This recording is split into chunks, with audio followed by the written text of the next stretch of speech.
কিছু গল্প দিয়ে সাজানো আমাদের এই বিশেষ নিবেদন সানডে সাসপেন্স। আজ আপনার জন্য বিভূতিভূষণ বন্দ্যোপাধ্যায়ের লেখা অশরীরী। বিভূতিভূষণ বন্দ্যোপাধ্যায় জন্মেছিলেন 1894 সালের 12ই সেপ্টেম্বর। শিক্ষকতা করা ছাড়াও ঘুরে ঘুরে নানান ধরনের চাকরি করেছেন। ছোটা নাগপুর, হাজারিবাগ, রাঁচি ও মানভূমের বিভিন্ন জঙ্গলে ঘুরেছেন এবং সেই সব অভিজ্ঞতা কাজে লেগেছে তার লেখায়। জমিদারি দেখাশোনার কাজ পেয়ে জঙ্গলমহলে থাকার সময় পথের পাঁচালী লেখেন। মাত্র 21 বছরের সাহিত্য জীবনে অজস্র উপন্যাস, ছোট গল্প, ভ্রমণ কাহিনী, শিশু সাহিত্য লিখেছেন তিনি। তার মৃত্যু হয় 1 নভেম্বর 1950-এ। আজকের গল্পটি আমরা নিয়েছি দীপায়ন থেকে প্রকাশিত অলৌকিক গল্প সম্ভার এই সংকলনটি থেকে। প্রধান চরিত্রে শরৎবাবু, শ্যামাপদ মুক্তার, উকিল নিতাই বাবু, রেবতী মোহন বাবু, আরদালি, দিগম্বর এবং মেয়েটি। গল্প পাঠে মীর, গল্পের সূত্রধার দীপ। শুরু হচ্ছে অশরীরী।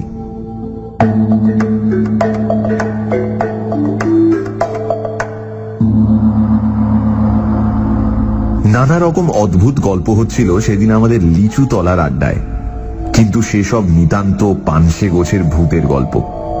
পাড়া গাঁয়ের বাঁশ বাগানের আম বাগানের গিয়েও ভূত, সাদা কাপড় পরে রাত্রে দাঁড়িয়ে থাকে, ওসব অনেক শোনা আছে। ওর বেশি আর কেউ কিছু বলতে পারল না। এমন সময় শরৎ চক্রবর্তী আড্ডায় ঢুকলেন।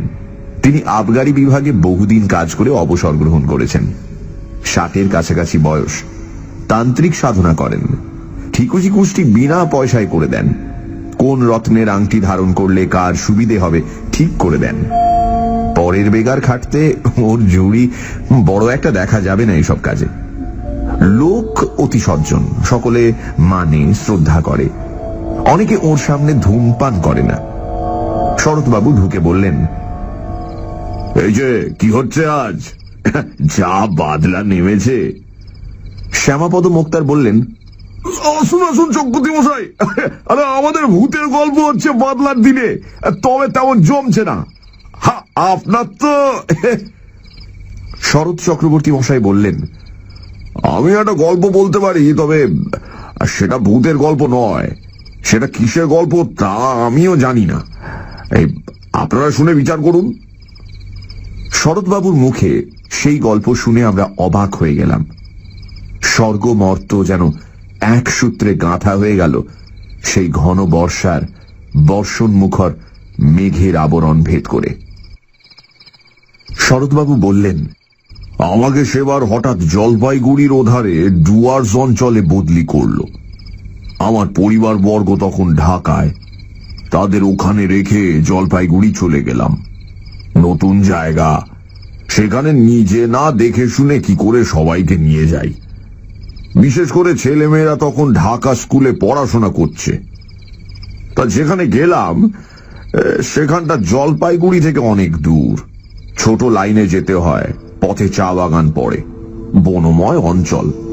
কিন্তু দূরে সবুজ বনরেখার পটভূমিকায় হিমালয়ের শিখরমালা চোখে পড়ে। বড় নির্জন স্থান। আমি যে জায়গায় গেলাম তার নাম হলদিয়া। ছোট্ট জায়গা। আমি সেখানে গিয়ে সিনিয়র সাব ইন্সপেক্টরের বাসায় উঠলাম, কারণ আমার বাসা তখনও ঠিক হয়নি। সে ভদ্রলোকের নাম রেবতী মোহন মুকুজ্জে, বাড়ি নদিয়া জেলা। বেশ ফর্সা, লম্বা, দোহারা চেহারা। আমায় খুব যত্ন করলেন। দিন কয়েকের মধ্যেই বাসা ঠিক করে দেবেন ভরসাও দিলেন। তৃতীয় দিন সকালে আমায় বললেন, আপনাকে একটা কথা বলি। আমি বললাম, কি? না, আপনার এখন এখানে আসা খুব ভুল হয়েছে। আমি জিজ্ঞেস করলাম, কেন? তাতে বলে, আপনি জানেন না কিছু এদেশের ব্যাপারে? আমি বললাম, না। কি ব্যাপার? বলে, এই বর্ষাকালে এখানে ভয়ানক ব্ল্যাক ওয়াটার জ্বর হচ্ছে চারিধারে। আপনি নতুন লোক, আপনার তো খুবই জ্বর হওয়ার সম্ভাবনা দেখছি। 2-1 বার জ্বর হলেই ওই ব্ল্যাক ওয়াটার জ্বর দেখা দেবে। তখন জীবন নিয়ে টানাটানি। এইরকম তো এদেশের কাণ্ড। আমি জিজ্ঞেস করলাম, আপনারা আছেন কি করে? তাতে উনি বললেন, সে কথা আর বলে লাভ নেই।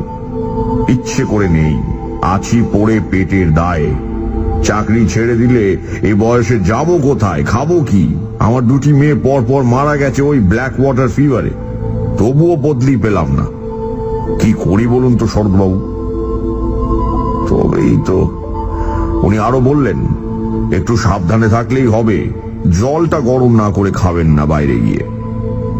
ব্ল্যাক ওয়াটার ফিভার হলেই কি মানুষ মারা যায়? আমার কৌতূহল ছিল, আমি জিজ্ঞেসও করলাম। তাতে উনি বললেন, ভালো চিকিৎসা না হলে বাঁচার সম্ভাবনা খুব কম। বিশেষ করে এই বর্ষাকালে যারা নতুন আসেন তাদের ধরলে বাঁচানো খুব কঠিন হয়ে পড়ে। আমি এরকম দুটো কেস দেখেছি, দুটোই মারা গেল। তা শুনে মনে একটু ভয় হলো, কিন্তু সাবধান হই বা কি করব? বিদেশে বেরিয়ে কতদূর সাবধান হওয়াই বা চলে? আর যা থাকে কপালে ভেবে কাজ আরম্ভ করে দিলাম। 10-12 মাইল দূরে দূরে ওই গাঁজার দোকান, মদের দোকান তদারক করে বেড়াতে লাগলাম। ভালোই লাগছিল। বর্ষার সবুজ অভিযান শুরু হয়েছে বনে বনে। কত রকমের ফুল ফোটে আর কত ধরনের পাখি ডাকে। দূরে হিমালয়ের বরফ ঢাকা কি একটা শৃঙ্গ একদিন দেখা গেল, মিছরির পাহাড়ের মতো ঝকঝক করছে সকালের রোদ্দুরে। তবে রোদ বড় একটা উঠতে ইদানিং আর দেখা যেত না। ইতিমধ্যে রেবতী বাবুর চেষ্টায় ভালো একটা বাসা পাওয়া গেল। উঁচু কাঠের খুঁটির ওপর কাঠের তক্তা বসিয়ে তার উপর বাংলো ধরনের ঘর করা হয়েছে।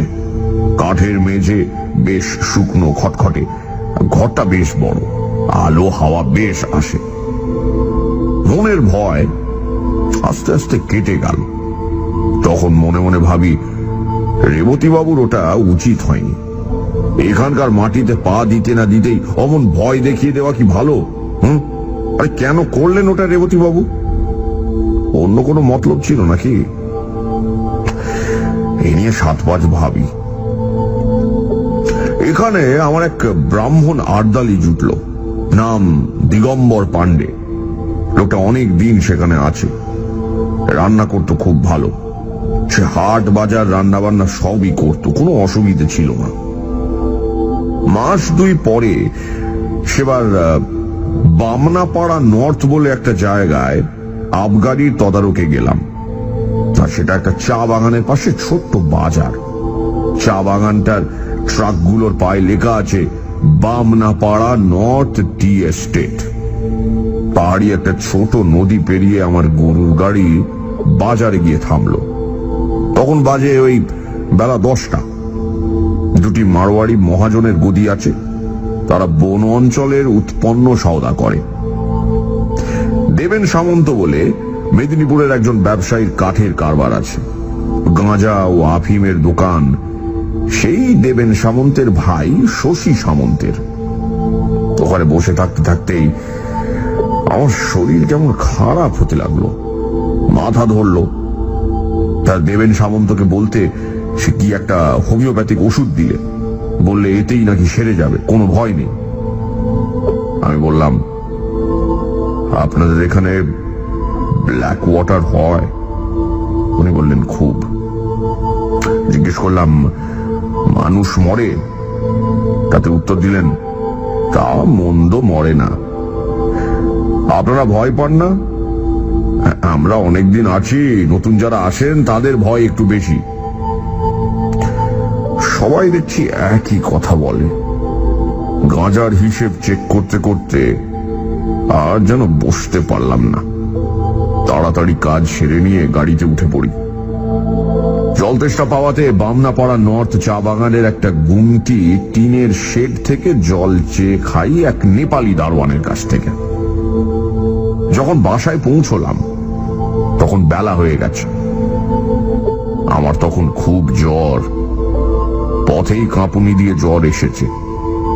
খবর পেয়ে রেবতী বাবু ছুটে এলেন, ডাক্তার ডাকা হলো, ওষুধ আর ইঞ্জেকশন চলল।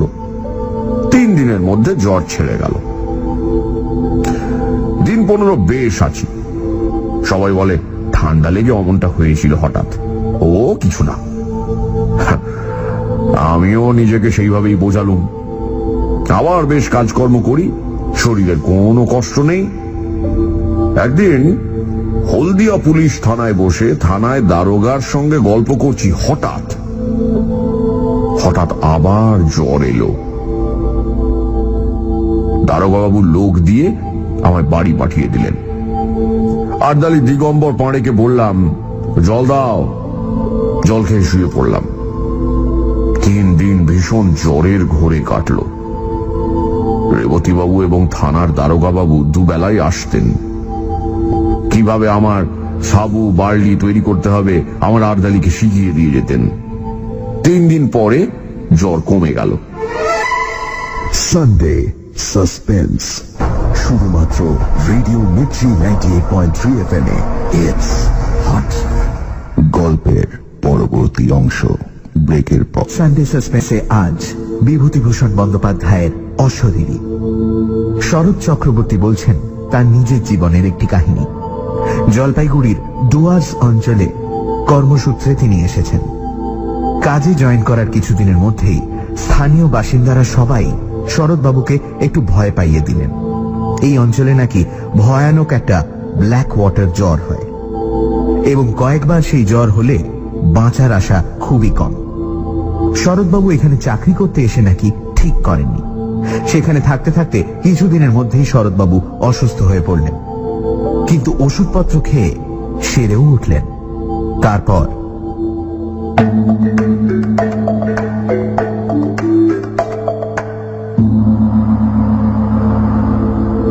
ক্রমে বেশ সেরে উঠলাম।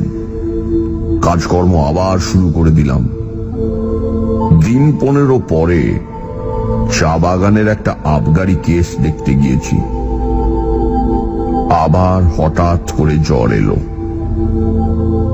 এবার একটা জিনিস লক্ষ্য করলাম, এখানকার জ্বর ভেলকিবাজির মতো আসে, আবার ভেলকিবাজির মতো চলে যায়। সুতরাং প্রথম জ্বর এলে আমার যেরকম ভয় হতো, এখন গা সওয়ার ধরুন সে ভয় একেবারেই নেই। আর্দালিকে ডেকে বলে দিলাম আগের মতো পথ্য প্রস্তুত করে আমাকে যেন খাওয়ায়। এবার কিন্তু একটু অন্যরকম হলো। অত সহজে এবার আমি নিষ্কৃতি পেলাম না। দিন 2 পরে উৎকট ব্ল্যাক ওয়াটার জ্বরের সব লক্ষণগুলি আমার মধ্যে ফুটে বেরুল। অতিরিক্ত রক্তপাতের দরুন অত্যন্ত দুর্বল হয়ে পড়লাম। সেরে উঠতে 5-6 দিন লেগে গেল। দিন 2 পথ্য করার পর একদিন সকালবেলা আমার সঙ্গে রেবতীবাবু আর দারোগাবাবু দেখা করতে এলেন। আর্দালিকে চা করে দিতে বললাম, কিন্তু তারা চা খেলেন না। পরে বুঝেছিলাম তারা চা খাননি ব্ল্যাক ওয়াটারকে ছোঁয়াচে জ্বর ভেবেই। দারোগাবাবু বললেন, সৎবাবু একটা কথা বলি। বলুন। আপনি এখান থেকে চলে যান। জিজ্ঞেস করলাম, কেন বলুন তো? ডাক্তারবাবু তাই মত, আমাকে তো কিছু বলেননি। দারোগাবাবু ইতস্তত করে বললেন, না আপনাকে বলেননি, আমাদের বলেছেন আপনাকে বলবার জন্য, তাই বলা উচিত ভাবলাম। উনি বলেছেন আপনার অসুখ খুব খারাপ। মানে আমি তো সেরে গিয়েছি, ও সারা বড় কঠিন শরৎবাবু। বেশ, তাহলে স্টেশন পর্যন্ত আমি যাব কি করে? রক্ষিয়া ঘাট পার হবার তো কোনো উপায় দেখি না। দারোগাবাবু বললেন, আর কিছু ভাববেন না, স্ট্রেচার জোগাড় করছি চা বাগান থেকে, কুলি পাঠাবো, পুলিশের একজন লোক সাথী থাকবে, আপনাকে ট্রেনে উঠিয়ে না দিয়ে তারা ফিরবে না। আমি বললাম, বেশ। আমি তখন জানতাম না যে আজই আমার জীবনের শেষ দিন হতো যদি, কিন্তু সে কথা পরে বলছি। আমি সম্মতি দিলে দারোগাবাবু চলে গেলেন। তখন বেলা 9টা হবে। গরম জল করে নিয়ে আসতে বললাম আর্দালিকে, গা হাত মুছবো বলে। তারপর 1 বাটি বার্লি খেলাম। আরো একটু বেলা হলে দুটি ভাতও খেলাম। বেলা 12টার পর লোকজন এলো স্ট্রেচার নিয়ে। এই পর্যন্ত বলে শরৎ চক্রবর্তী বললেন, একটু চা খাওয়ার ইচ্ছে হচ্ছে। আমরা বললাম, আরে গল্পটা শেষ করুন। চা খেয়ে নিয়ে বলবো। এবার গল্পের আসল অংশটাতে এসে গিয়েছি কিনা একটু গলা ভিজিয়ে নিয়ে বলি। হ্যাঁ, উকিল নিতাইবাবু বললেন, একটা কথা, আপনি বললেন ব্ল্যাক ওয়াটার জ্বর হলো, সেরে গিয়ে আপনি পথ্য করলেন, অথচ ডাক্তারবাবু কেন আপনার অসুখ খারাপ বললেন? অসুখ তো সেরে গিয়েছিল। সেরে গিয়েছিল কিরকম? এক্ষুনি সেটা শুনলে বুঝতে পারবেন। আসলে সারেনি। তবে পথ্য দিয়েছিল কেন ডাক্তার? এই কথার জবাব আমি দিতে পারবো না, কাউকে জিজ্ঞেসও করিনি। তবে যেমন ঘটেছিল সেই রকম বলে যাচ্ছি। এটা একটা অদ্ভুত কথা বলছেন আপনি। কিরকম সে ডাক্তার বুঝলাম না মশাই। এই কথাটা আমি কখনো ভেবে দেখিনি। আচ্ছা, এবার বলি গল্পটা। শরৎ চক্রবর্তী আবার গল্প আরম্ভ করলেন।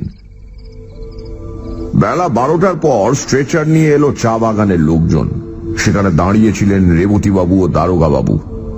আমি আর আর্দালি জিনিসপত্র গোছাচ্ছি, এমন সময় এলো জ্বর।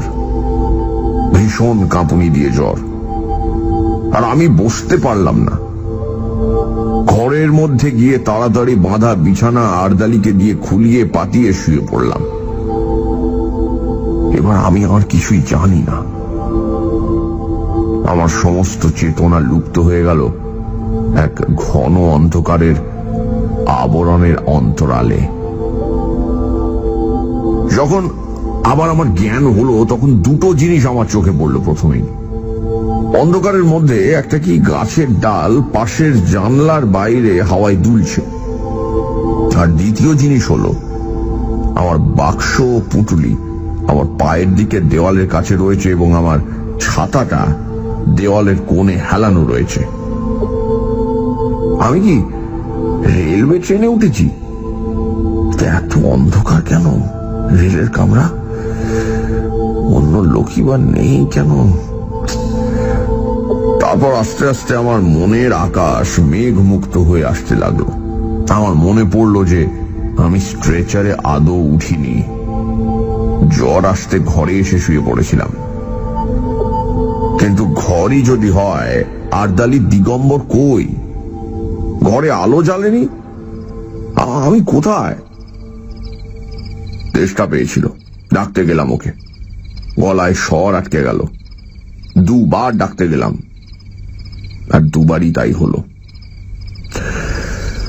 আমার মনে হলো বাইরে চাঁদ উঠেছে। জানালা দিয়ে ঘরের মধ্যে চাঁদের সামান্য আলো এসে পড়েছে। কিছুক্ষণ সামনের দিকে চেয়ে রইলাম। ঘরের মধ্যে বা বাইরে কোথাও কোনো শব্দও নেই। হঠাৎ আমার দৃষ্টি নিবদ্ধ হলো বাইরের দিকে। কে ওখানে বাইরে? এই দেখুন, এতদিন পরে মনে পড়েও আমার গা শিউরে উঠল। দেখলাম কি জানেন? একটি কালো মতন মেয়ে অত্যন্ত দ্রুত গতিতে আমার ঘরের চারপাশে ঘুরছে, আর একটা কাঠি দিয়ে মাটিতে কি যেন করছে। দুবার আমার সামনের দরজার ফাঁক দিয়ে সে নিচু হয়ে ঘুরে গেল। তিনবারের বার মেয়েটি হঠাৎ মুখ উঁচু করে আমার দিকে চেয়ে হাত নেড়ে বলল, কোনো ভয় নেই তোর, গন্ডি দিচ্ছি। আজ রাতে এই গন্ডির মধ্যে কেউ আসতে পারবে না। ঘুমো, তুই ঘুমো। অতি অল্প সময়ের জন্য মেয়েটিকে চোখের সামনে দেখলাম। তারপর সে ঘুরে গেল ওদিকে। আমারও আর জ্ঞান রইল না। ঘুমিয়ে পড়লাম কি? এরপরে কতক্ষণ পর জেগে উঠেছিলাম তা বলতে পারবো না, কিন্তু তখন চোখ খুলেই দেখলাম সেই কালো মেয়েটি আমার শিয়রের কাছে বসে। তার বয়স 18 বছরের বেশি হবে বলে আমার মনে হলো না। আর একটা জিনিস লক্ষ্য করলাম, মেয়েটি যেন খুব ঘেমেছে। ওর মুখ ঘামে ভিজে গিয়েছে, যেন সারা শরীর দিয়ে যেন দরদর করে ঘাম ঝরছে। আমি ওর দিকে চেয়ে দেখতেই মেয়েটি চমৎকার শান্ত স্নেহময় সুরে বলে উঠল, জাগলি কেন? ঘুমো বলছি না? ঘুমো, কোনো ভয় নেই, ঘুমো বলছি, ঘুমো ঘুমো। শেষবার যখন ও ঘুমো বলছে তখন আমি ঘুমিয়ে পড়লাম ওর কথা শুনতে শুনতে। ঘুমিয়ে পড়বার আগে সেই গাছের ডালটার দিকে নজর পড়ল জানালার বাইরে।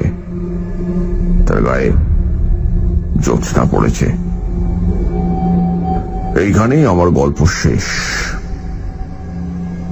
সকালে আমি যখন জেগে উঠলাম তখন আমার মনে হলো স্বাভাবিক সুস্থ অবস্থায় ঘুম থেকে আমি জেগে উঠেছি।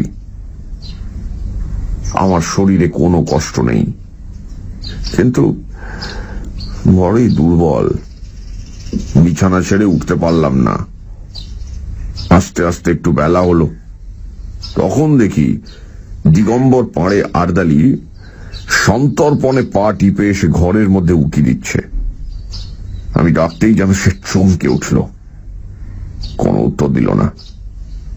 আমি বললাম, রেবতী বাবুকে ডেকে নিয়ে এসো। থতমত খেয়ে সে যেন চলে গেল। কিছুক্ষণ পরে অনেক লোক এলো আমায় দেখতে, তার মধ্যে রেবতী বাবুও ছিলেন।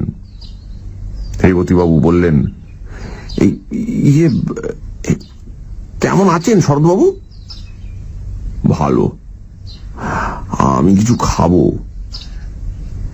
তখনই রেবতী বাবু বাইরে গিয়ে কাকে কি বললেন। খানিক পরে এক বাটি বার্লি এলো আমার জন্য। বার্লি খেয়ে শরীরে একটু বল পেলাম। ডাক্তার এসে পরীক্ষা করে বললেন, জ্বর ছেড়ে গেছে। এর দিন দুই পরে আমি সম্পূর্ণ নিরোগ হয়ে উঠলাম, পথ্য করলাম। তখন আস্তে আস্তে শুনলাম সেই ভীষণ রাতে আমাকে মুমূর্ষু মনে করে সবাই আমাকে ছেড়ে চলে গিয়েছিল একা ফেলে। ডাক্তারবাবু বলেছিলেন রাত কাটবে না, এমনকি নাকি সকালে আমার সৎকারের জন্য কে কে যাবে, কোথায় কাঠ পাওয়া যাবে, এসব বন্দোবস্ত পর্যন্ত হয়ে গিয়েছিল। সকালেই লোক পাঠিয়ে আমার পরিবারবর্গকে টেলিগ্রামে আমার মৃত্যু সংবাদ জানানোর জন্য থানা থেকে একজন কনস্টেবল পাঠাবেন দারোগা বাবু তাও ঠিক করে রেখেছিলেন। অথচ সেই নির্বান্ধব পরিত্যক্ত অবস্থায় কে আমার মৃত্যুশয্যার পাশে সারা রাত বসেছিল, কে আমার ঘরের চারিধারে গণ্ডি এঁকে দিয়েছিল আমাকে বিপদের হাত থেকে রক্ষা করতে। সবাই পরিত্যাগ করলেও কে আমাকে সেই অসহায় অবস্থার মধ্যেও পাহারা দিয়েছিল, এসব প্রশ্নের কোনো জবাবই আমি দিতে পারবো না। যদি আপনারা বলেন সবটাই জ্বরের ঘোরে স্বপ্ন দেখেছি, তারও কোনো প্রতিবাদ আমি করতে চাই না। স্বপ্ন যদি হয় বড় মধুর, বড় উন্নত ধরনের উদার স্বপ্ন দেখেছিল আমার মুমূর্ষু মন। সেই স্বপ্নের ঘোর আমার সারা জীবন চোখে রইল মাখা। মস্ত বড় একটা আশার বাণী দিয়ে গেল প্রাণে। শরৎ চক্রবর্তী চুপ করলেন। মনে হলো তার চোখে যেন জল চকচক করছে। উকিল নিতাইপদ রাহা বললে, সেরে উঠে হলদিয়াতে আপনি ছিলেন কতদিন? যতদিন এই গভর্নমেন্ট আমাকে বদলি না করেছিল, তাও প্রায় 2 বছর হবে। এইভাবে একা ছিলেন বাসায়? আমি আর দিগম্বর, আর কেউ না। আর কোনদিন কিছু দেখেছিলেন? না। আর অসুখে ভুগেছিলেন? না। ঘন বর্ষার রাত, বাইরে বেশ অন্ধকার। জোনাকি জ্বলছিল উঠানের শিউলি গাছটার ডালে পাতায়। আমরা সবাই অনেকক্ষণ চুপ করে রইলাম। নিতাই উকিল আর বেশি কথা বলেননি।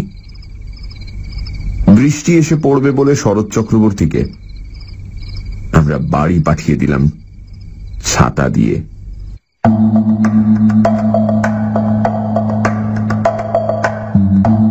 শুনছিলেন অশরীরী, রচনা বিভূতিভূষণ বন্দ্যোপাধ্যায়, গল্প পাঠে মীর, মেয়েটির চরিত্রে ইন্দ্রাণী, গল্পের সূত্রধার দীপ, শব্দগ্রহণ, আবহ সঙ্গীত এবং স্পেশাল এফেক্টসে রিচার্ড, পরিকল্পনা ও পরিচালনায়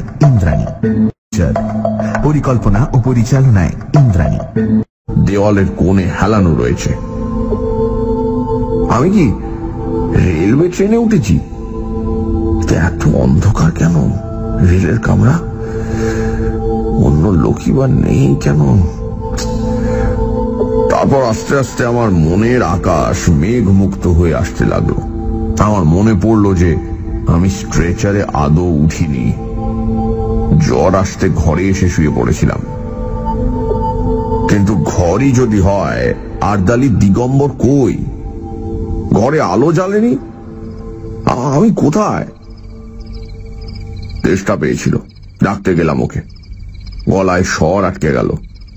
দুবার ডাকতে গেলাম, আর দুবারই তাই হলো। আমার মনে হলো বাইরে চাঁদ উঠেছে। জানালা দিয়ে ঘরের মধ্যে চাঁদের সামান্য আলো এসে পড়েছে। কিছুক্ষণ সামনের দিকে চেয়ে রইলাম। ঘরের মধ্যে বা বাইরে কোথাও কোনো শব্দও নেই। হঠাৎ আমার দৃষ্টি নিবদ্ধ হলো বাইরের দিকে। কে ওখানে বাইরে?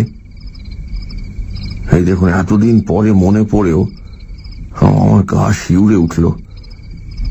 দেখলাম কি জানেন? একটি কালো মতন মেয়ে অত্যন্ত দ্রুত গতিতে আমার ঘরের চারপাশে ঘুরছে, আর একটা কাঠি দিয়ে মাটিতে কি যেন করছে। দুবার আমার সামনের দরজার ফাঁক দিয়ে সে নিচু হয়ে ঘুরে গেল। তিনবারের বার মেয়েটি হঠাৎ মুখ উঁচু করে আমার দিকে চেয়ে হাত নেড়ে বলল, কোনো ভয় নেই তোর, গন্ডি দিচ্ছি। আজ রাতে এই গন্ডির মধ্যে কেউ আসতে পারবে না। ঘুমো, তুই ঘুমো। অতি অল্প সময়ের জন্য মেয়েটিকে চোখের সামনে দেখলাম। তারপর সে ঘুরে গেল ওদিকে। আমারও আর জ্ঞান রইল না। ঘুমিয়ে পড়লাম কি? এরপরে কতক্ষণ পর জেগে উঠেছিলাম তা বলতে পারবো না, কিন্তু তখন চোখ খুলেই দেখলাম সেই কালো মেয়েটি আমার শিয়রের কাছে বসে। তার বয়স 18 বছরের বেশি হবে বলে আমার মনে হলো না। আর একটা জিনিস লক্ষ্য করলাম, মেয়েটি যেন খুব ঘেমেছে। ওর মুখ ঘামে ভিজে গিয়েছে, যেন সারা শরীর দিয়ে যেন দরদর করে ঘাম ঝরছে। আমি ওর দিকে চেয়ে দেখতেই মেয়েটি চমৎকার শান্ত স্নেহময় সুরে বলে উঠল, জাগলি কেন? ঘুমো বলছি না? ঘুমো, কোনো ভয় নেই। ঘুমো বলছি, ঘুমো ঘুমো। শেষবার যখন ও ঘুমো বলছে, তখন আমি ঘুমিয়ে পড়লাম ওর কথা শুনতে শুনতে। ঘুমিয়ে পড়বার আগে সেই গাছের ডালটার দিকে নজর পড়ল জানালার বাইরে। তার গায়ে জ্যোৎস্না পড়েছে। এইখানেই আমার গল্প শেষ। সকালে আমি যখন জেগে উঠলাম, তখন আমার মনে হলো স্বাভাবিক সুস্থ অবস্থায় ঘুম থেকে আমি জেগে উঠেছি। আমার শরীরে কোনো কষ্ট নেই, কিন্তু বড়ই দুর্বল। বিছানা ছেড়ে উঠতে পারলাম না। আস্তে আস্তে একটু বেলা হলো। তখন দেখি দিগম্বর পাড়ে আরদালি সন্তর্পণে পা টিপে এসে ঘরের মধ্যে উকি দিচ্ছে। আমি ডাকতেই যেন সে চমকে উঠল, কোনো উত্তর দিল না। আমি বললাম, রেবতী বাবুকে ডেকে নিয়ে এসো। থতমত খেয়ে সে যেন চলে গেল। কিছুক্ষণ পরে অনেক লোক এলো আমায় দেখতে, তার মধ্যে রেবতী বাবুও ছিলেন। রেবতী বাবু বললেন, ইয়ে কেমন আছেন শরৎবাবু? ভালো, আমি কিছু খাবো।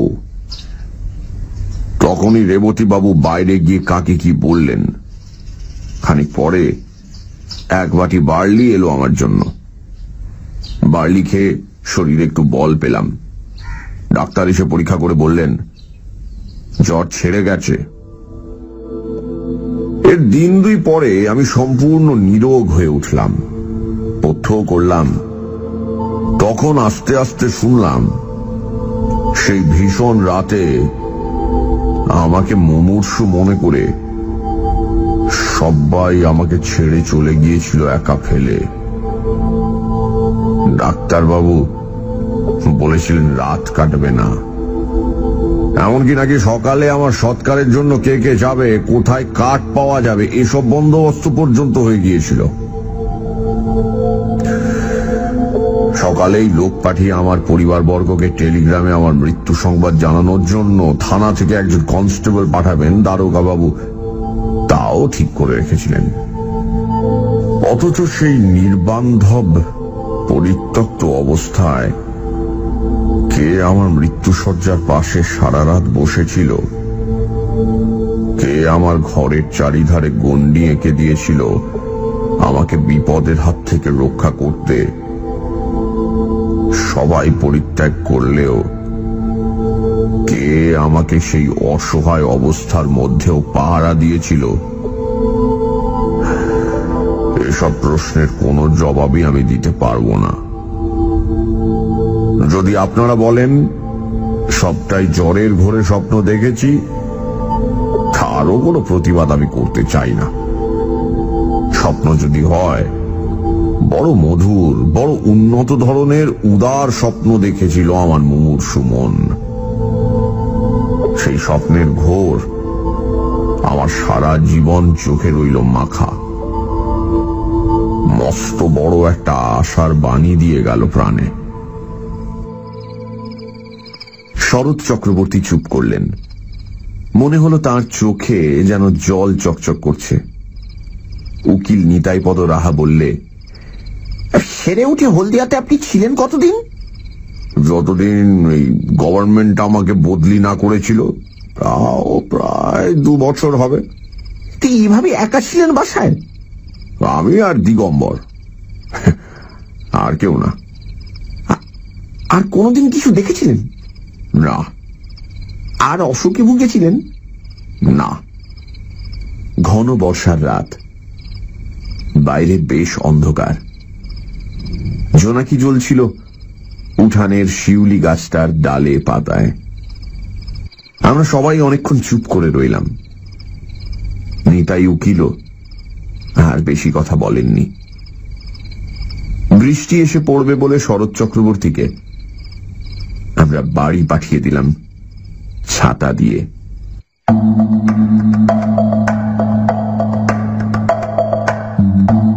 শুনছিলেন অশরীরী, রচনা বিভূতিভূষণ বন্দ্যোপাধ্যায়, গল্প পাঠে মীর, মেয়েটির চরিত্রে ইন্দ্রাণী, গল্পের সূত্রধার দীপ, শব্দগ্রহণ, আবহ সঙ্গীত এবং স্পেশাল এফেক্টসে রিচার্ড, পরিকল্পনা ও পরিচালনায় ইন্দ্রাণী।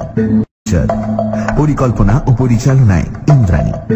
অবস্থায় কে আমার মৃত্যুশয্যার পাশে সারা রাত বসেছিল, কে আমার ঘরের চারিধারে গণ্ডি এঁকে দিয়েছিল আমাকে বিপদের হাত থেকে রক্ষা করতে। সবাই পরিত্যাগ করলেও কে আমাকে সেই অসহায় অবস্থার মধ্যেও পাহারা দিয়েছিল, এসব প্রশ্নের কোনো জবাবই আমি দিতে পারবো না।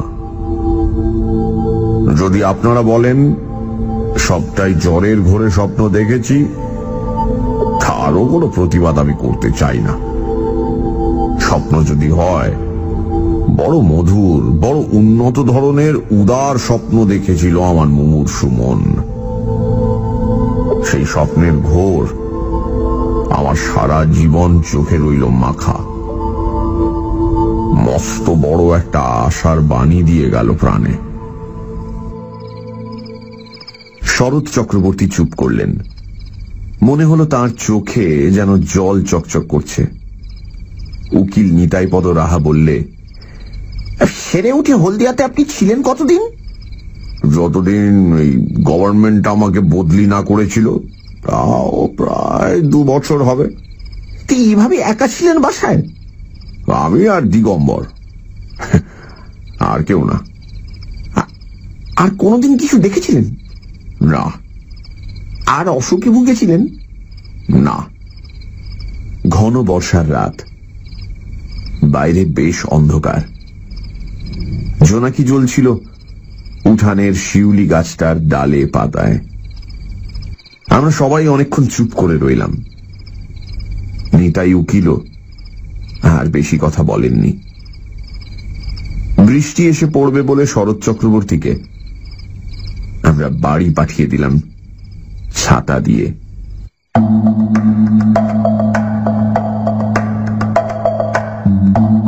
শুনছিলেন অশরীরী, রচনা বিভূতিভূষণ বন্দ্যোপাধ্যায়, গল্প পাঠে মীর, মেয়েটির চরিত্রে ইন্দ্রাণী, গল্পের সূত্রধার দীপ, শব্দগ্রহণ, আবহ সঙ্গীত এবং স্পেশাল এফেক্টসে রিচার্ড, পরিকল্পনা ও পরিচালনায় ইন্দ্রাণী, পরিকল্পনা ও পরিচালনায় ইন্দ্রাণী।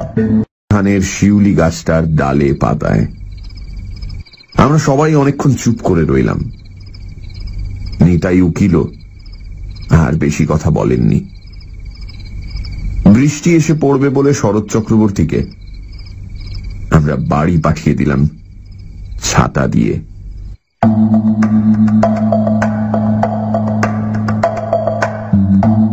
শুনছিলেন অশরীরী, রচনা বিভূতিভূষণ বন্দ্যোপাধ্যায়, গল্প পাঠে মীর, মেয়েটির চরিত্রে ইন্দ্রাণী, গল্পের সূত্রধার দীপ, শব্দগ্রহণ, আবহ সঙ্গীত এবং স্পেশাল এফেক্টসে রিচার্ড, পরিকল্পনা ও পরিচালনায় ইন্দ্রাণী, পরিকল্পনা ও পরিচালনায় ইন্দ্রাণী, গল্পের সূত্রধার দীপ, শব্দগ্রহণ, আবহ সঙ্গীত এবং স্পেশাল এফেক্টসে রিচার্ড, পরিকল্পনা ও পরিচালনায় ইন্দ্রাণী, পরিকল্পনা ও পরিচালনায় ইন্দ্রাণী,